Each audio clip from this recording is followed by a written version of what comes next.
You're at the kitchen window with your first cup of coffee, watching the feeder the way you do most mornings, when you hear it, a soft thud, not loud, almost gentle. By the time you look up, the feeder is empty, and the yard looks exactly the way it did a second ago. Maybe you tell yourself it was a falling branch. Maybe you've forgotten it by lunch. But if you'd stepped outside and looked down into the mulch under that window, there's a real chance you'd have found a small, warm shape in the leaves, a white-throated sparrow, a cedar facetwing, a goldfinch, resting there with its eyes half closed. We tend to blame the neighbor's cat. We blame the cooper's hawk that buzzes the feeder. We picture danger as something with claws. But the biggest hazard in your yard doesn't move, doesn't hunt, and you clean it every spring. It's the glass you're looking through right now. And the strange thing is how easy it is to fix. About 5 minutes and almost no money. Welcome in. This channel is for people who've stopped seeing the birds outside as scenery and started noticing them as neighbors. The regulars, the bullies at the feeder, the one cardinal who shows up at the same hour every evening. If that's the kind of attention you like to pay, the subscribe button keeps these mornings coming. No pressure, just a little more time spent close to the lives happening in your own yard. A bit later, I'll tell you why the most popular window fix, the one sticker almost everyone buys, barely works at all. And I'll show you the change that does work, the one you can finish before your coffee goes cold. Start with the scale of it because it's hard to sit with. Researchers who study bird losses estimate that collisions with glass account for somewhere between a few 100 million and close to 1 billion birds every year in the United States alone, not over a decade, every single year. And the real number is almost certainly higher than what gets counted, because of something that fools kind, well-meaning people daily. A bird hits the glass, sits stunned on the ground for a minute, then lifts off and flies away, and you think, oh good, it's fine. But a hard strike can cause real harm inside the skull, and many of those birds come down somewhere out of sight, hours later. It flew off doesn't always mean it made it. You may have heard that outdoor cats take even more birds than windows do, and that's true. Cats are the larger number overall, but here's the difference that matters to you. Most of what cats take happens out of sight, spread across whole landscapes, far from anything you control. The glass on your house is yours. It's the one big hazard to birds standing in your own yard that you can change this afternoon. That's not a reason to feel guilty. It's a reason to feel useful. To get why this happens, you have to understand what a window actually is to a bird, because it's nothing like what it is to you. A bird has never, in millions of years, met a clear, hard, vertical surface it couldn't fly through. Air you can see through is air you can move through. That rule held for every bird that ever lived, right up until glass entered the picture. And in real numbers, only in the last 100 years or so. Their eyes are extraordinary. Their color vision, their depth perception, their reaction speed, all of it outclasses ours. But none of it was built to register an invisible wall. They don't miss the glass because they're careless. They miss it because, to a bird, there's simply no such thing as a wall you can see straight through.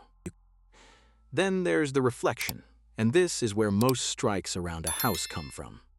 Go outside on a bright morning and look at your own windows from where the birds fly, from the feeder, from the maple. You won't see your living room. You'll see sky. You'll see open air, clouds the tree, a glowing copy of the safe world the bird already trusts. To the bird, that reflected tree isn't a picture. It's a tree, somewhere to land, somewhere to duck away from the hawk, somewhere to go. So it goes, at full flight speed, with no reason on earth to slow down. Once you finally picture it, it feels almost unbearably innocent. The bird wasn't being foolish. It was doing everything right. It aimed for the safest-looking spot in the yard, and the yard lied to it. It's worst in spring and fall, when migrants you've never seen before move through your neighborhood at night and wake up in a strange place, full of glass. There's a quieter trap, too, and it catches the birds you'd most like to keep. Sometimes the glass isn't reflecting, it's see-through.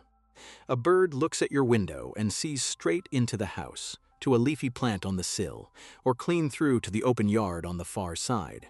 A clear path, a tunnel of light and green.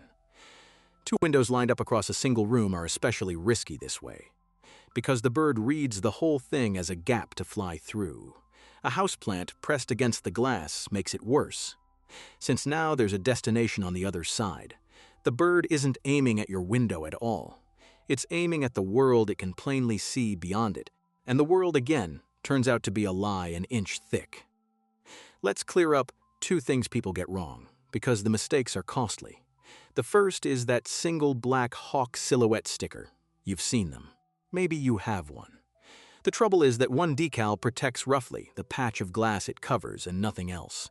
The bird just flies around it, into the clear pane beside it. A lone sticker on a big window is like setting one traffic cone in the middle of an empty lot and expecting cars to stop. It doesn't read as a barrier. It reads as one small thing to avoid. The second is something you've probably watched all spring. A cardinal or a robin throwing itself at the same window or at your car mirror over and over and never getting hurt. That's a completely different behavior. That bird sees its own reflection, decides its arrival on its territory, and goes after it slowly, deliberately, coming back day after day. It's tiring for the bird and annoying for you, but it's rarely serious. The damaging strikes are the opposite. One bird, one time at high speed, never coming back. Don't let the harmless drama at the window convince you the serious version isn't also happening. Now the fix, and here's the principle that makes all of it work. You have to break up the reflection on the outside of the glass, and you have to do it densely. One marker won't cut it. A bird will aim for any clear gap big enough to fly through, so the whole secret is leaving no such gap. The guidance from the people who study this is to space your markers, dots, stripes, decals, anything visible no more than about 2 inches apart. Close enough that the bird looks at the pane and sees a surface, not an opening. It has to go on the outside too.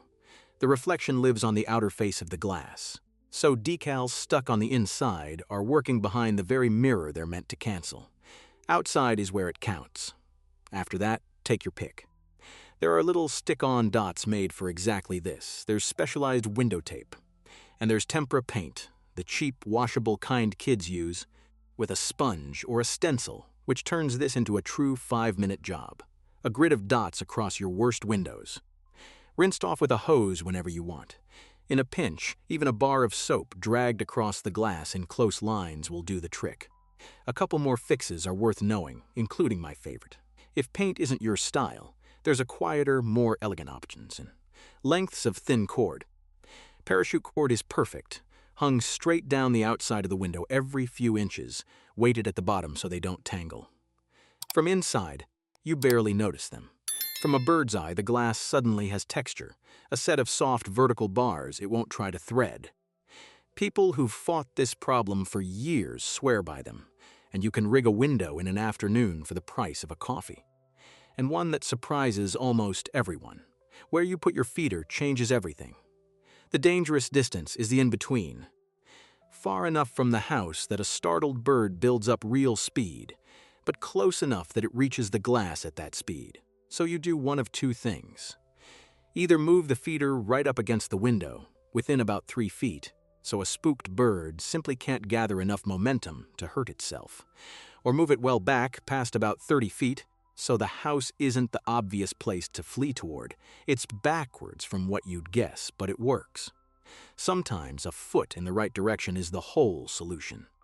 So here's what I'd ask you to do today while it's on your mind. Take your coffee outside. Stand in the yard a few feet back. And look at your own windows the way the sparrow does, from the feeder, from the tree, from wherever your birds spend their mornings. Find the panes that have gone bright with sky and leaves. Those are the ones. That's where the soft thud comes from. You don't have to fix every window this weekend. Start with the worst one. A grid of paint, a curtain of cord, a feeder nudged a few feet one way or the other, and a pane that has quietly been a problem for years just stops being one. That thud you heard once and talked yourself out of, that was a life, and you weren't wrong to wonder about it. The good part is that it's one of the very few dangers out there you get to switch off with your own 2 hands before lunch. I'd love to hear how it goes in the comments. Tell me about the window that always worried you, or the bird you once found. or the morning the thuds finally stopped after you made the change. Those stories are the whole reason this channel exists. Take care of your neighbors out there. I'll meet you at the next window.